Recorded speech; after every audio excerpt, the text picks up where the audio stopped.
Hey, nerdy sports fan!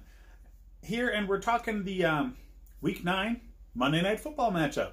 Before we get into it, I want to make sure to remind you to hit up the Nerdy Sports Fan Weekly as we are past the halfway point. It will be our opening power rankings.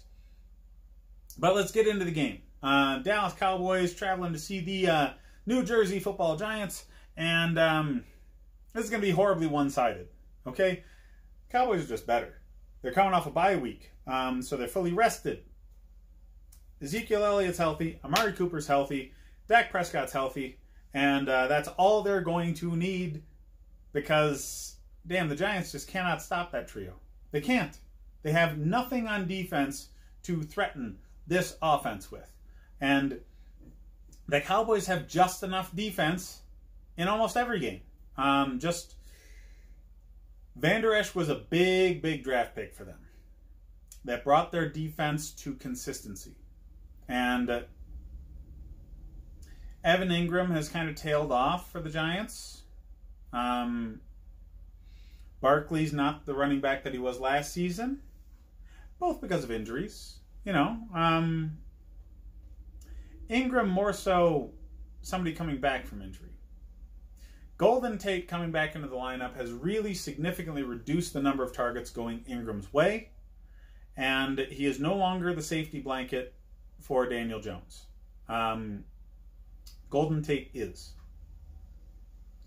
In this matchup, I would say Saquon Barkley and Golden Tate are the people worth starting. Ingram has been significantly devalued since Golden Tate's arrival.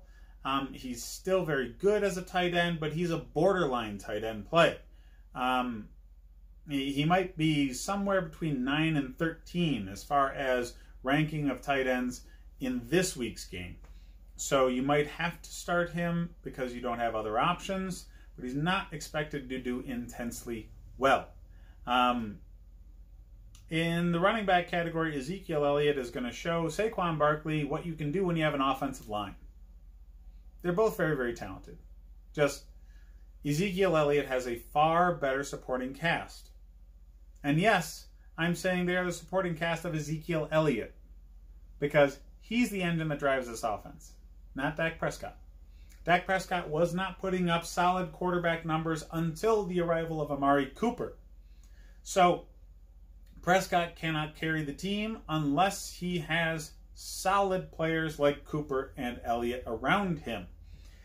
So that just tells me he doesn't command the salary that he's asking for, and they need to pay Amari Cooper. Man, do they need to pay Amari Cooper. This offense has looked so much better ever since his arrival. Cooper and Elliott will have the best games of their seasons this week.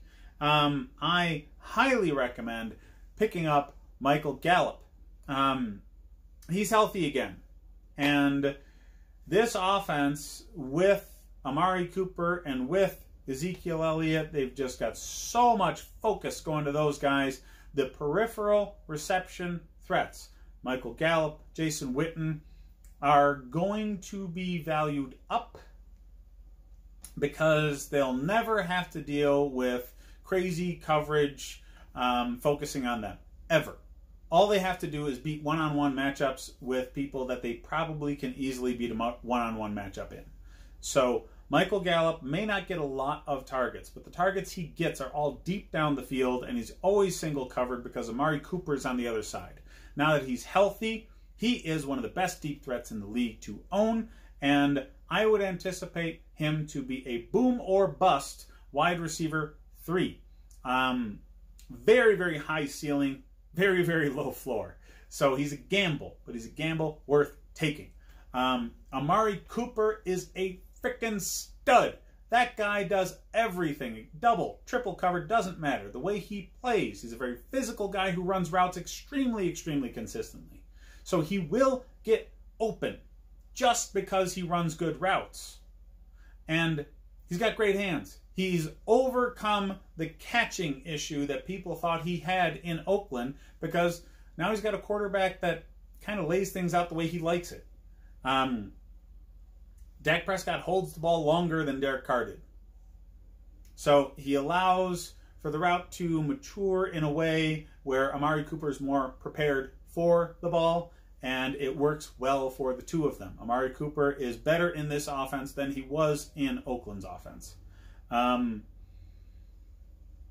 Those three, Dak Prescott, Ezekiel Elliott, Amari Cooper, you need to start them. I mean, it's just such a weak competition here.